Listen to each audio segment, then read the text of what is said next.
You can take off the mask, yes. Thank you. Good night, everyone, fellow panelists. I also have to thank Brian for inviting me to this symposium with such esteemed individuals. I'm probably the only one who was born after independence here. but I think I'm happy to be here. I've spent half of my life in Alberta, exactly half of my life in Trinidad this year. This opportunity is interesting because I've been generally reluctant to speak. I know very little about Trinidad. I didn't grow up here like most of you, and I don't have the sort of depth of history, and a lot of my references come from other places that I've lived. But I have a passion, for Trinidad and Tobago. I love this country. That's the reason I decided to come back. And I've been trying to understand it more and more. My article is really part of that exploration. It's talking about me trying to understand and piece together what has really happened here.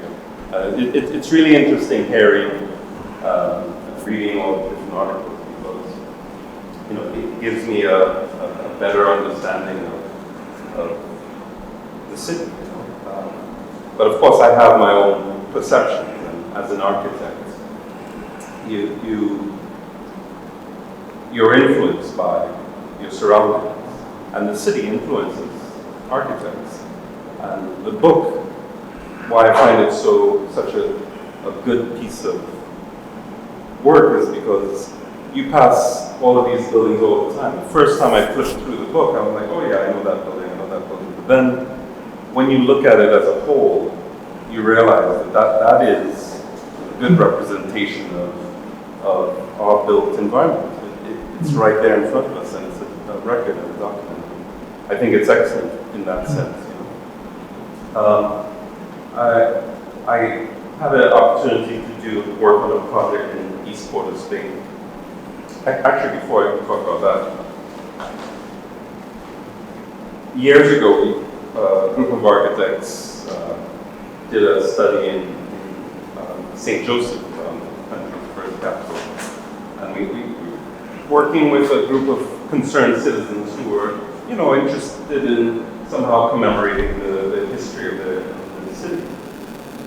And one of the buildings that we looked at was one of the gingerbread houses right on the main road, close just south of the park. It turns out one of the homes of Dupree. And we decided to measure it and draw it as part of the study. And at the presentation, I think it turned out that Miss America was in Trinidad that year. The politicians bust a whole load of people in, and a lot of people were able to see some of the work that we had done. And after that, there was so much excitement about these drawings of this old building that the owners of the building decided to fix it up, and it's been fixed up since. And I think what was interesting about that is that we're surrounded by beautiful buildings, and this book just demonstrates how rich the environment is with them. I've always had a sense that there are very few of them left. But seeing the book, and the more you go around the city, you actually realize that actually we have a fairly, rich assortment, but they're also in a state of decay. And part of that is because people don't recognize their value. And I think this book, doing a drawing, I always remember John Lewis's drawings of the houses and how much you wanted to have those on your wall because they just instilled a kind of pride about the country. And I understand that the country has changed a lot, yeah, it's to be expected. The country became independent, and then we went through a sort of tumultuous depression in the 70s with the energy crisis. So, and then, not to mention the 1990s, the attempted coup. So, since independence, we've gone through a lot as a country. But when you think about it, it's only 60 years, is it? And in my mind, I like to think of time as, I think of time as really long. and our lifetimes are short, and we only have a limited time to make a contribution. So I'm happy for the book and the opportunity for it to stimulate discussion, and I hope it works in the way that that drawing did for that one house. And my article on East Port of Spain really it was influenced by the team that I was on, which was a multidisciplinary team studying 6 development areas in East Port of Spain.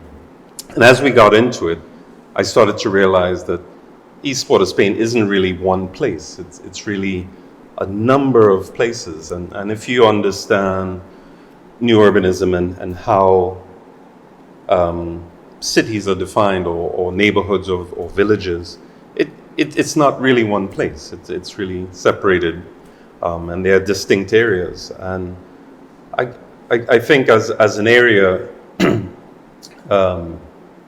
it's easy to group it into one space, but maybe if we thought about them as individual areas, we would understand the nuances of